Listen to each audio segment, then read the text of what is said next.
안녕하세요. 지난 시간 특수 상대론에 이어서 오늘은 일반 상대론에 대해서 논의하도록 하겠습니다.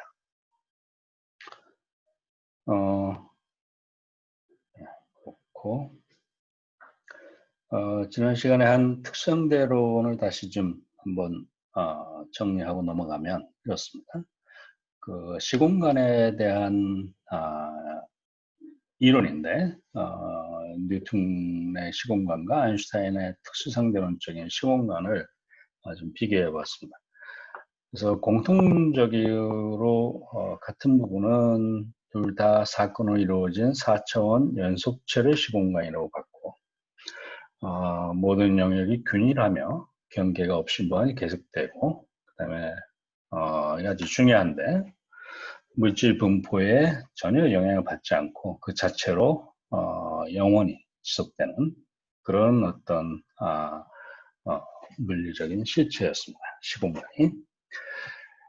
반면에 다른 점들이 있는데 뉴턴의 시공간은 절대적인 시간과 공간으로 분리가 되어 있고 그래서 인과구조는 현재의 사건과 동시에 일어난 사건들로 현재가 어떤 사건과 동시에 일어난 사건들로 현재가 구성이 되고 그 이전에 일어난 모든 사건은 다 과거 사건이 되고 그 이후는 미래가 됐습니다. 이것은 관측자가 달라져도 변함이 없는 거죠. 반면에 아인슈타인의 특수상대론적 시공간에서는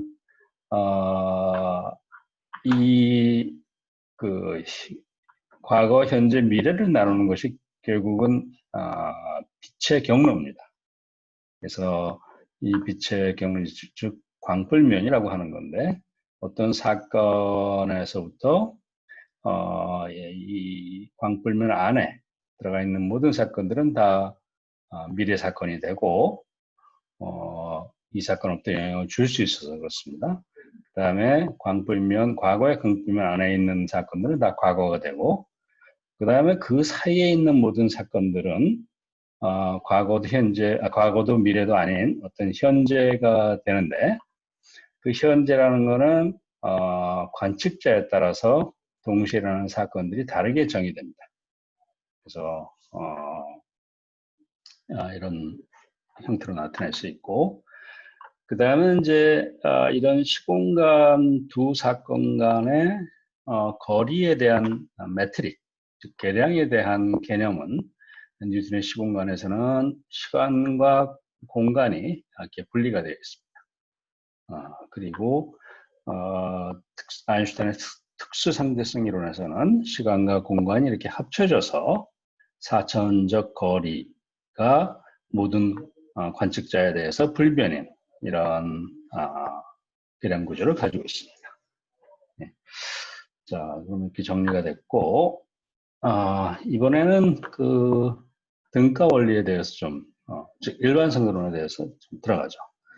그래서 일반상도론에 추구하게 된 동기에 대해서 좀 살펴보고 그 다음에 이 일반상도론에서 가장 중요한 원리, 즉 등가 원리라고 하는 건데 그 등가 원리에 대해서 짚어본 다음에 그럼 이 등가 원리로부터 어떻게 그 일반상도론을 전개해 나갈지 얘기해 줍니다. 자, 앞에서도 얘기를 했지만 아인슈타인의 특수상대성 이론의 성공은 굉장히 많은 것을 시사해 줍니다. 그래서 시공간에 대한 개념이 바뀐 것뿐만 아니라 이제까지의 모든 물리 이론이 그 특상대론적인 시공간 구조와 맞게 수정되어야 하는 거였죠. 그래서 저번 시간에 맥스웰의 전자계학 이론이 어떻게 특수상대성 이론의 시공간 구조하고 잘 부합하는지를 텐서 방정식의 형태로 써가지고 그거를 보여드렸죠.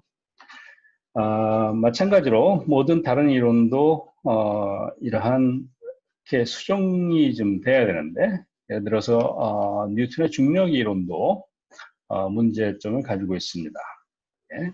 그 문제점이 뭐냐면 뉴턴의 중력 이론이라 하면 기본적으로 질량을 가진 두 물체 사이에는 인력이 작용한다는 거였는데 그 인력은 거리의 자승에 반비례하고 각각의 질량에 비례하는 그런 인력이 작용한다는 거였습니다. 이때 뉴턴의 주장은 이런 크기의 힘이 도대체 그럼 언제 작용하느냐 하는 문제인데 즉시 작용한다는 거죠. 그래서 오른쪽에 이 물체가 없었을 때는 이 왼쪽의 물체에 전혀 그 중력이 작용하고 있지 않는데 오른쪽 물체가 딱 출현하는 순간 바로 이런 크기의 힘이 작용한다는 거죠. 이거는 특수상대론적 시공간에서 모든 물리적인 정보는 빛의 속도를 넘어설 수 없다는 거 했는데 여기서 빛의 속도보다 빠른 무한의 속도로 이 물리 정보가 오는 것과 마찬가지니까 이러한 뉴턴 중력 이론의 그 순간적인 힘의 작용이라는 성질은 바로 특수상대론에서의 인과율을 위배하는 거죠. 네. 그다음에 또 한 가지는 이 힘의 형태를 보면 이게 벡터량이죠. 이게 그러면 여기 그 거리라는 게 있는데 거리라는 것은 관측자마다 이 거리의 길이 수칙이 일어나죠. 그래서 두 물체 사이의 거리라는 거는 또 관측자마다 다 달라지고 그렇다 그러면 이게 관측자에 따라서 뉴턴의 중력 이론이 어떤 형태를 가져야 되느냐. 즉 이론의 형태는 같은 모양을 가져야 될 텐데 이거 자체로만은 자체만 가지고는 아직 그런 형태가 명확히 보이질 않죠. 그리고 이제 나중에 보시면 알겠지만 특수상대성 이론에서는 상대성 원리라는 게 있습니다. 즉 모든 관성계에서는 똑같은 형태를 가져야 되고 그러려면 한 관상계에서 시간과 공간이 동등한 방식으로 작용해야 됩니다. 형태상으로. 근데 여기서 이 힘에 관한 것에 대해서는 시간이라는 것이 전혀 여기에 관여되어 있지 않고 해서 그 상대성 원리를 위반할 가능성이 높고 실제로 이게 위반하고 있습니다. 좀 이따 보시면 알겠지만 또 한 가지 이제 실제적인 문제로서 이런 이론적인 문제뿐만이 아니라 실제적인 문제로서 그동안 행성의 운동에 대한 관측이 굉장히 정밀해져 가지고 상당히 정확하게 그 뉴턴의 중력 이론을 적용을 시켜서 행성의 궤도를 설명하고 있었는데 뉴턴의 중력 이론과 좀 설명할 수 없는 그런 궤도 운동을 보이는 게 있었습니다. 즉 수성의 궤도 운동이었는데 수성이 태양과 가장 가까이 가는 지점을 근위점이라고 그러는데 그 근위점이 한 바퀴 돌 때마다 조금씩 변해요. 위치가 이동이 되는데 그 이동은 태양하고 수성 자체만 가지고는 설명하기 힘들고 주위에 금성이라든가 지구, 목성 같은 것이 중력에 영향을 줘서 이런 근위점 이동을 좀 설명할 수 있는데 그 알고 있는 다른 행성들의 위치와 질량 이런 것들을 고려해서 뉴턴의 중력 이론을 적용을 해도 이 근위점 위로 이동의 양을 정확히 관측된 양하고 설명하기 힘들었습니다. 그래서 이런 실제적인 문제가 좀 있었던 거죠. 그래서 뉴턴의 중력 이론도 어쨌든 새로운 시공간에 맞게 수정을 해서 보완을 해야 되는데 그런 그 수정 노력 중에 하나가 바로 1914년 노르드 스트롬이라는 사람의 스칼라 중력 이론입니다. 이걸 보면은 중력은 결국은 중력 가속도가 주어지면 그 중력 가속도가 그 물체를 움직이게 해주는 거나 마찬가지인데 중력 가속도 대신 그 중력 포텐셜을 이런 방식으로 도입할 수 있습니다. 그러면 예를 들어서 질량이 large m인 그런 어떤 물체가 있을 때, 구형의 물체가 있을 때 거리 R에서의 중력 포텐셜은 R분의 M이 되죠. 그런 식으로. 그래서 이거를 가지고 힘도 알 수가 있는데, 그러면 일반적으로 여기 이게 이런 구형 질량이 아니고 일반적으로 질량이 여기 이렇게 막 분포가 돼 있다. 질량 밀도 함수 로라는 것으로 기술되는 여기에 질량이 많고 적고 이렇게 분포되어 있으면 그럼 한 지점에서의 중력 포텐셜은 뭐냐 하는데, 그거는 뉴턴의 중력 이론을 이런 식으로 표시할 수 있습니다. 그래서 결국은 뭐냐면 중력 포텐셜을 공간에 대해서 두 번 미분하는 것들이 결국은 그 지점에서의 질량 밀도하고 같도록 되면 이게 바로 뉴턴의 중력 이론하고 동등합니다. 네. 근데 이게 이제 뉴턴의 중력 이론이라고 볼 수가 있는데, 수학적으로 얘기하면 여기서 보시면 아시듯이 X에 대해서 두 번 미분하고 Y에 대해서 두 번 미분하고 G에 대해서 두 번 미분했지만 시간에 대한 미분이 없습니다. 예. 그래서 시간과 공간이 동등하게 취급되질 않아요. 그러면 특상대성 이론의 상대성 원리를 위배할 수 가능성이 있죠. 또 한 가지는 중력 포텐셜은 일종의 스칼라량입니다. 그런데 이 질량 밀도는 스칼라량이 아니에요. 어떤 텐서의 한 성분이라고 볼 수가 있죠. 시간 성분. 그래서 왼쪽과 오른쪽이 같은 양으로 되어 있지 않아요. 그래서 노르스트롬이라는 사람은 이거를 좀 이렇게 변형을 했습니다. 여기서 시간에 대한 두 번 미분을 여기 특상대성 이론 시공간에, 민카우스키 시공간에 로렌츠 매트릭처럼 마이너스로 붙여서 이렇게 해놓고, 그 다음에 오른쪽에 이 비스칼라량을 그 텐서량의 트레이스 이렇게 되면 이게 스칼라량이 됩니다. 텐서의 대각성 성분을 다 더한 건데, 그러면 이게 스칼라량이 돼요. 그럼 질량 밀도 대신에 스칼라량을 이렇게 집어넣습니다. 그 소위 에너지 모멘텀 텐서라는 거에 트레이스로. 이거 뭐 자세히 아실 필요는 없어요. 어쨌든. 그래서 전체적으로 보면 시간과 공간이 동등하게 들어가 있고, 여기도 스칼라량이고 왼쪽 오른쪽도 스칼라량이고, 그리고 이걸 좌표 변환을 해보면 다른 관성계에서 보면 여기가 다 그 관성계의 시간과 공간 프라임으로 표시된 그런 형태로 되고, 스칼라량도 프라임이고 이것도 프라임이고, 그래서 모든 관성계에서 봤을 때 이 방정식은, 중력 방정식은 다 같은 형태를 가지게 됩니다. 네. 그래서 저는 특상대성 이론에서 봤을 때 이 중력 이론은 일단 기본적으로 가치권 다 갖추고 있습니다. 그러나 실제로 이 중력 이론이 예측하는 수성의 근위점 이동에 관해서 예측하는 그 결과는 관측하고 맞지 않습니다. 즉 수성의 근위점 이동과 반대 방향으로 관측값이 나와요. 이론 예측값이 나와요. 그래서 실제 일어나고 있는 현상과 맞지 않아서 일단 이 이론은 뭔가 틀린 이론이 된 겁니다. 더 뭘 수정을 해야 되겠죠. 네. 근데 이 관점은 기본적으로 뭐냐면, 중력이라는 건 질량을 가진 두 물체 사이에 작용하는 현상인데, 상호작용인데, 이걸 시공간 다이어그램에서 보면은 이렇습니다. 가로면이 공간이라고 하면 이 세로면을 시간의 흐름이라고 보죠. 그러면 이 어떠한 순간에 이 두 물체의 질량을 가진 물체는 이렇게 까만 점으로 표시될 수 있을 겁니다. 그래서 이런 상태에서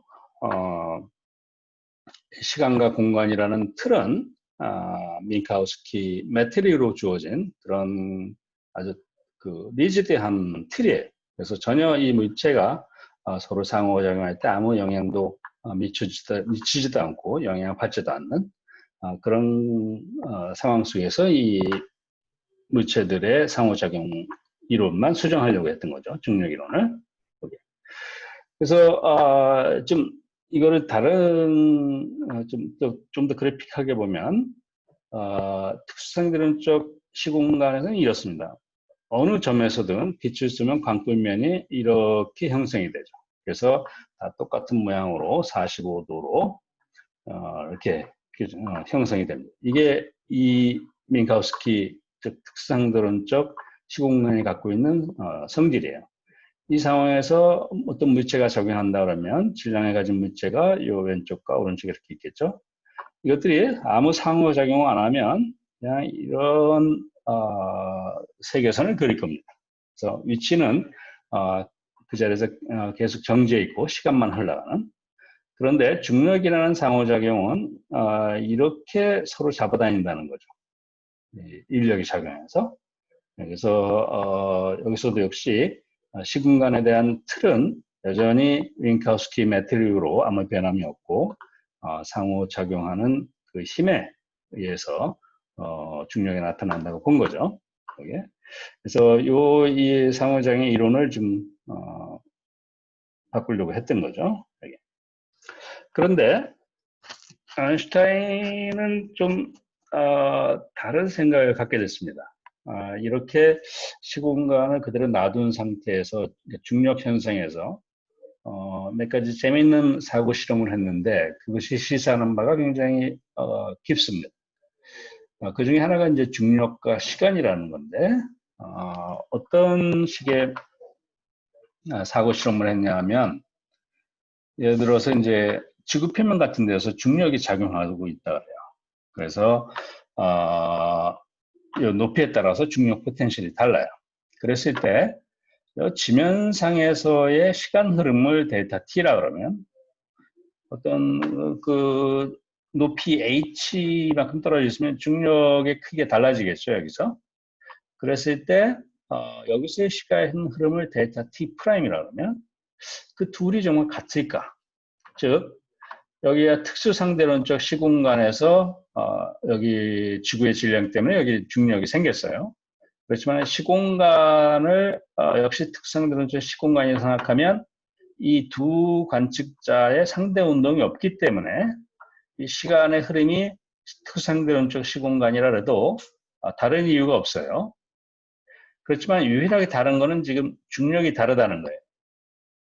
그래서 혹시 중력이 다른 것 때문에 시간의 흐름이 또 달라질 수 있지 않을까 하는 그 생각이에요.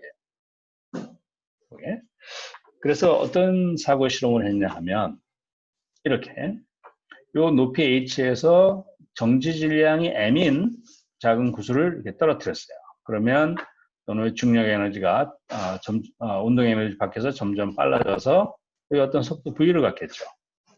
그래서 이 상태의 이놈의 총 에너지는 mc제곱, 즉 정지 질량이 갖고 있는 특수상대론적 정지 에너지 더하기 여기 내려오면서 얻은 운동 에너지의 증가분이 될 거예요.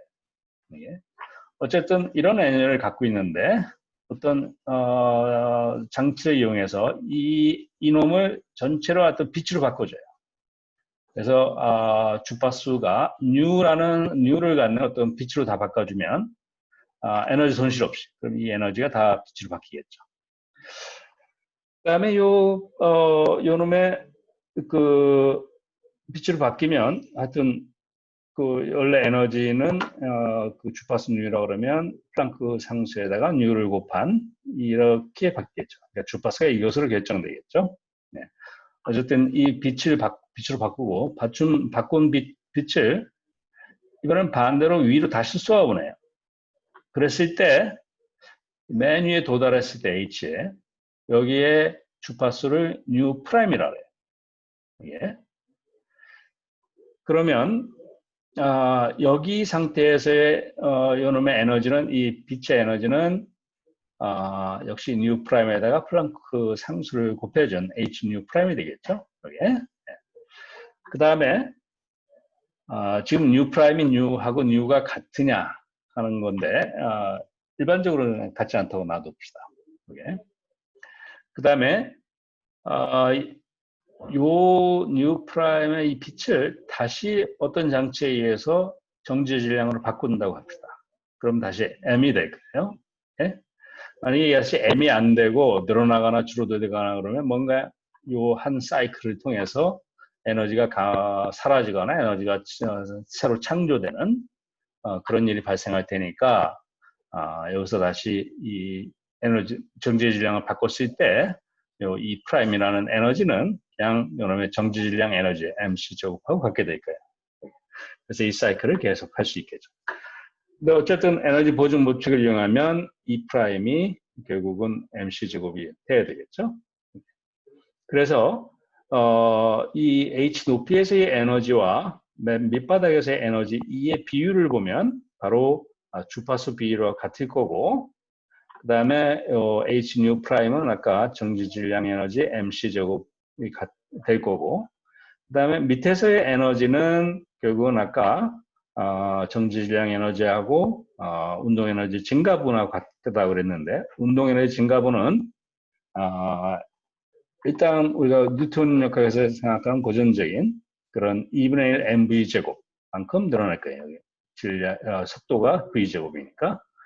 물론 특성되는 쪽으로 하면 이제 약간 좀 다른 더 보정된 텀이 쭉 나올 텐데 그거 일단 무시하면 지금 여기는 지금 특수상대론 쪽으로 사용하고 시공간이라고 생각하는 거예요. 그러니까 그거에 맞춰서 하지만 속도가 크지 않으면 고전적인 뉴턴의 역학 이론도 맞으니까 운동에너지 증가분의 가장 큰 부분을 2분의 1 mv 제곱이라고 합시다. 그러면 이 운동 에너지는 어디서 온 거냐면 결국 여기에 중력 에너지에서 온 거예요. 그래서 이 운동 에너지의 양은 mgh만큼 되겠죠. 그래서 여기서 이 분모를 mc제곱 플러스 mgh라고 하면 그 mgh가 작으면 요거 mc제곱으로 묶으면 여기 1 플러스 gh 나누기 c제곱이 되겠죠. 그러니까 그거에 분의 1이니까 그것도 테일러 전개하면 1 플러스 x의 n승은 1 플러스 nx 즉 여기 지수가 마이너스 1이 될 테니까 마이너스 1 곱하기 요거 gh 나누기 요거 뺐으니까 c제곱이 되겠죠. 이렇게 이거는 나누어서 1이 되고 그래서 이걸 보면 뭐냐면 결국은 주파수가 빛의 주파수가 중력이 있을 때 주파수는 이 밑에 더 낮은 곳에 중력 포텐셜이 낮은 곳에 에너지 주파수보다 더 달라진다는 거예요. 이 중력 포텐셜만큼 차이만큼 여기. 그래서 주파수가 작아지니까 그러니까 파장은 늘어날 거고 그래서 밑에서 중력이 있을 때 밑에서 위로 빛을 쏘면 빛이 적색 편이가 일어나서 파장이 더 크게 보일 거라는 거예요. 이게 바로 중력적 적색 편의 현상입니다. 이게. 자, 6개 말씀했는데 이제 요거 가지고 그럼 시간하고 무슨 관계가 있냐 하는 건데 그게 바로 여기서 나올 수 있습니다. 자, 이제는 세로축을 가로축으로 눕혀서 요게 그 밑바닥, 지표면이고 요게 그 H만큼 떨어진 그 상층이라고 합시다. 그러면 여기서 이제 시공간 다이그램에서 위로 이게 시간이 흘러간다고 보고 자, 여기서 어떤 식의 그 사고 실험을 하냐면 밑에 있는 관측자가 어느 순간에 빛을 위로 쏴보내요. 그러면 빛은 이동을 해서 위로 이동을 해서 위에 있는 관측자가 받아볼 수 있겠죠. 그래서 요거를 계속 빛을 여기서 쏴서 어떻게 했냐면 델타 t라는 시간 동안 여기 델타 t라는 시간 동안 여기 빛을 쏴보내요. 그러면 위에서도 이 빛을 받아서 빛이 오는 동안의 시간을 알 수 있겠죠. 측정을 하면 델타 t 프라임이에요. 여기. 그래서 밑에서는 델타 t라는 시간 동안 빛을 쏴보내고 위에는 델타 t 프라임이라는 시간 동안 그 빛을 받아요. 그랬을 때 이 두 시간 사이의 관계를 보면 일단 진동수라는 거는 1초에 몇 번이나 이 파동이 왔다 갔다 하느냐는 겁니다. 그렇기 때문에 델타 t 시간 동안 이 파동을 계속 보내면 델타 t에다가 진동수를 곱하면 여기 몇 번이나 왔다 갔다 했는지를 알 수 있겠죠. 그래서 그걸 총 파동수라고 합니다. 근데 어쨌든 밑에서 시간이 다르든 주파수가 달라지는 상관없이 여기에 파동이 몇 개나 왔다 갔다 하느냐는 그 사실 자체는 이 위에서도 변하지 않겠죠. 그래서 델타 t 프라임하고 뉴 프라임하고 곱한 것하고 델타 t하고 뉴하고 곱한 것이 동일합니다. 근데 이전에 주파수가 어떻게 변했는지 여기 알 수 있었으니까 중력에 의한 적색 편의로. 그래서 델타 t 프라임하고 델타 t하고 관계는 이만큼의 차이가 납니다. 그게 아까 1 플러스 중력 포텐셜 차이였죠.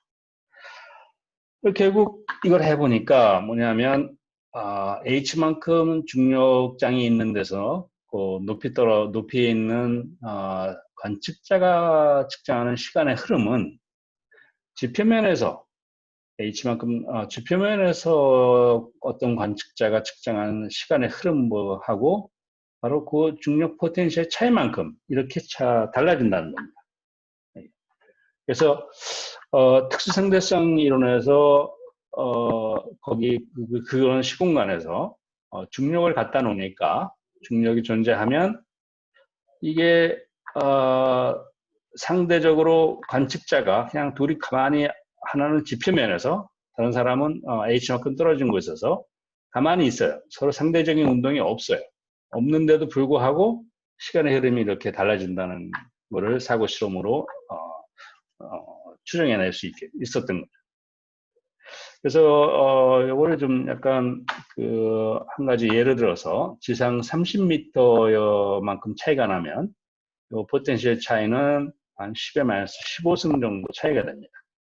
굉장히 작은 양이 되는데, 그래서 우리 대부분의 일상에서는 잘 못 느끼겠죠, 이게. 그래서 예를 들어서 그 63빌딩 1층하고 63층의 차이는 한 개층은 약 3m라 그러고 이걸 한 사람이 1층에 사는 사람과 63층에 사는 사람이 한 80년 살았다고 해요. 그랬을 때 그럼 요 중력 포텐셜에 의해서 얼마나 시간의 흐름이 달라진가를 보면 80년에다 쭉 계산을 해보면 아까 30m가 15승이었으니까 약 47 마이크로초 정도가 차이가 납니다. 즉 63빌딩의 1층에 사는 사람보다 63빌딩의 63층에 사는 사람이 80년을 살았을 경우 63층에 사는 사람이 80년 플러스 47 마이크로초가 되는 겁니다. 즉 더 빨리 늙는다는 거죠. 그래서 좋은 전망 대신에 빨리 늙는 그런 벌을 받게 되는 거죠. 이거는 굉장히 그렇지만 80년에서 47 마이크로초는 아무 상관이 없을 겁니다. 예. 그런데 우리가 인터스텔라 같이 그렇게 중력의 차이가 굉장히 큰 거기 블랙홀 옆에 어느 행성에 갔죠. 그래서 중력이 엄청 커가지고 그래서 산더미 같은 파도까지 발생하는 그런 거였어요. 그래서 그렇게 중력이 센 곳과 거기서 멀리 가면 지구가 있겠죠. 지구는 중력이 행성에 의한 중력이 거의 없어요. 그러면 그렇게 중력이 크게 차이가 나면 예를 들어서 3시간을 그 행성에서 보내면 지구에서는 뭐 23년 이상 지나가는 거랑 똑같아진다는 거죠. 이렇게. 그래서 지구의 시간 흐름이 델타 t 프라임이라고 그러면 행성 안에서의 시간의 흐름이 델타 t 3시간이 된 거죠. 델타 t. 자, 이런 시간의 흐름이 중력에 의해서 달라지는 거를 사고 실험으로 알아낸 예측해낸 거고, 또 한 가지 아인슈타인이 자기 일생에 있어서 가장 행복했던 그런 생각이었다고 한, 즉, 등가 원리에 관한 내용입니다. 이거에 대해서 어떤 건지, 뭐가 아인슈타인을 그렇게 행복하게 했던 건지 한번 살펴보도록 하죠. 이게 1907년 11월 어느 날에 이런 생각을 했다는 겁니다. 자, 소위 이제 등가 원리라 하는 건데, 우리가 어떤 물체에 힘을 주면은 그런 그 물체가 움직임이 일어나죠. 즉 가속도가 생기는 거죠. 그때 얼마나 움직임에 대해 저항을 하느냐 하는 게 바로 질량입니다. 그래서 이렇게 정의된 질량을 관성 질량이라고 하죠. 그러니까, 움직임에 대해서 저항하는 관성을 나타내는 양이다 해서 관성 질량이에요. 또 한 가지는 뉴턴이 도입한 질량입니다. 즉, 두 물체가 있으면 중력이라는 것이 작용하는데 그 중력은 그 양 두 가지 물체가 갖고 있는 고유 성질에 의해서 비례한다는 겁니다. 그래서 그거를 이제 질량을 하는 질량이라고 우리가 보통 부르는데 그거를 우리가 중력 질량이라고 해요. 즉, 요 양에 비례하는 만큼 중력이 생긴다는 거죠. 그래서 일반적으로 이 중력 질량과 관성 질량은 정의 자체가 좀 다릅니다. 근데 이 둘이 같다는 것이 갈릴레오가 실험을 통해서 확인했어요. 그게 이제 피사의 사탑의 실험이죠. 그래서 다른 질량을 가지고 낙하를 시켜도 똑같이 떨어진다. 즉 가속도는 똑같이 떨어진다. 그래서 MI와 mg 관성 질량과 중력 질량이 같기 때문에 이런 현상이 일어난다고 설명했던 거죠. 그런데 이건 이제 등가 원리라고 보통 부르는데 이거는 이 등가 원리가 의미하는 바는 여러 가지 형태로 나타낼 수 있습니다.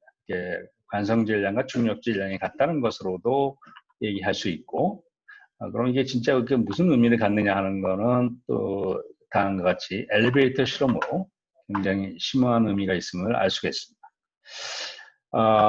여기 왼쪽에 그림을 보면 엘리베이터가 이렇게 장치해 놓고 그 다음에 그 A라는 관측자가 이렇게 쇠구슬, 무거운 쇠구슬과 그다음에 깃털, 아주 가벼운 깃털을 떨어뜨립니다.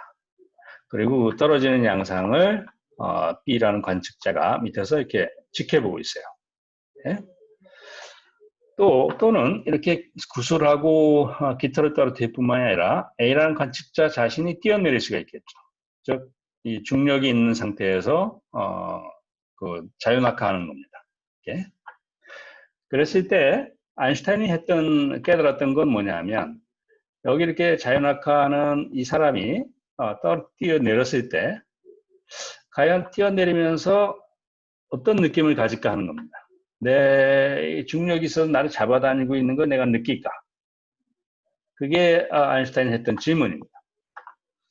그래서 과연 내 무게를 내 자신이 자유낙하하면 중력에서 자유롭게 떨어지고 있으면 중력에 의해서 운동이 일어나고 있으면 그럼 내가 나 자신의 무게를 느낄 수 있을까 하는 게 바로 질문이었던 거예요. 이 질문에 대해서 아인슈타인은 좀 더 체계적으로 더 파고들었는데 이 쇠구슬 무겁든 깃털처럼 가볍든 간에 이 운동은 질량과 무관하게 일어났다는 것을 알 수가 있습니다. 왜냐하면 이 쇠구슬이든 깃털이든 가속도가 생기는데 그 가속도에다가 그놈의 관성 질량을 곱하면 이놈이 받는 힘이 될 겁니다. 이 힘은 중력에 의해서 지금 떨어지고 있을 텐데 중력 곱하기 중력 질량이에요. 요 구슬이면 구슬, 깃털이면 깃털.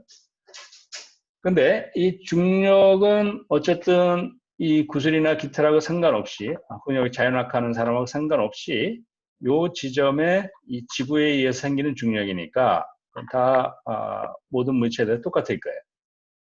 깃털이나 구슬이나. 그랬는데 좀 전에 피사의 사탑에서 실험을 했던 것처럼 관성 질량하고 중력 질량이 동일하니까 이게 나눠져요.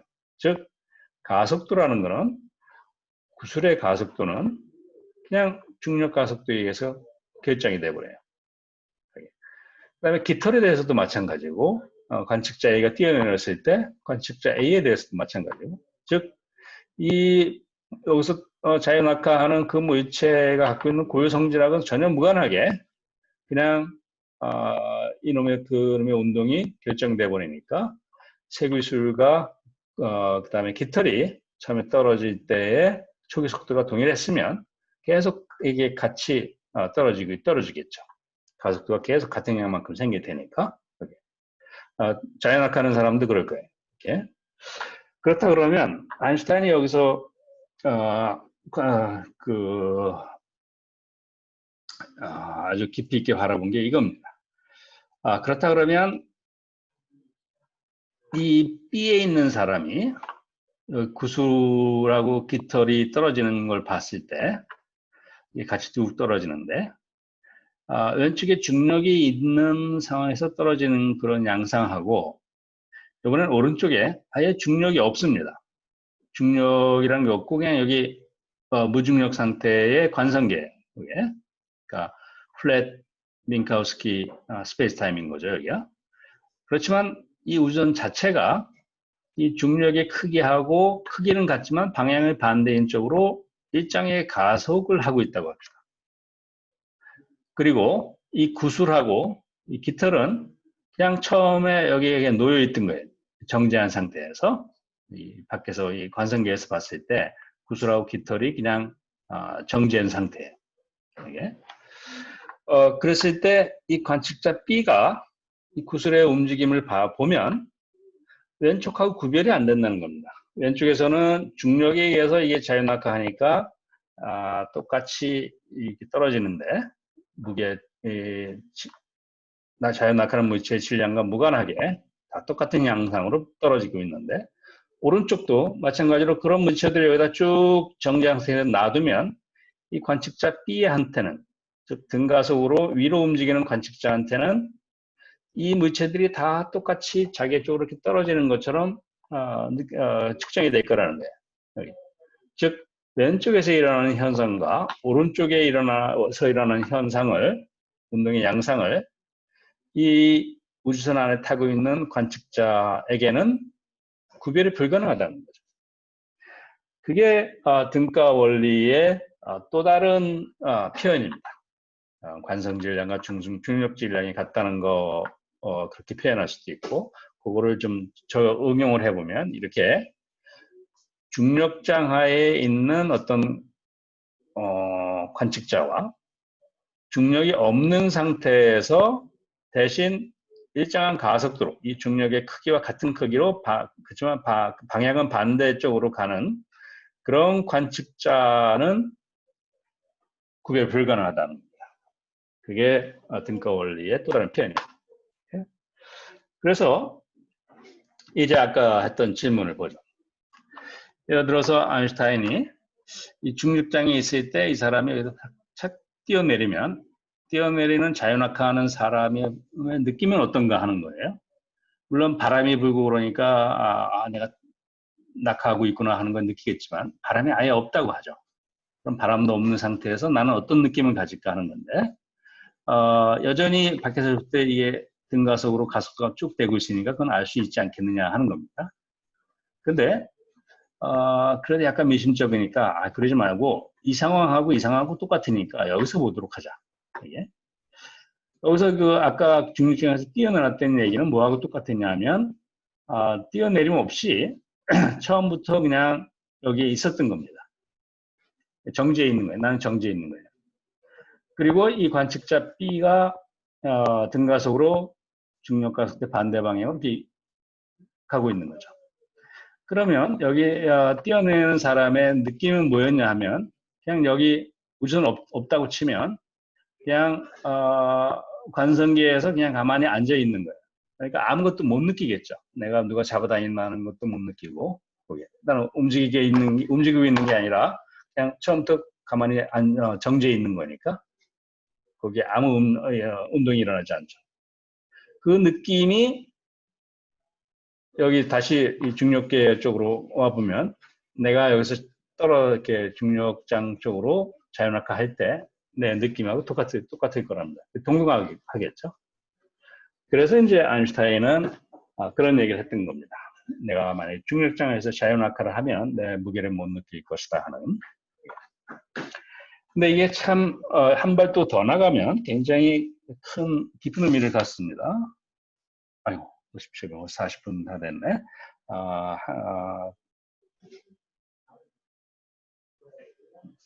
요거는 다음 시간에 잠깐 쉬었다가 이어서 하도록 하죠.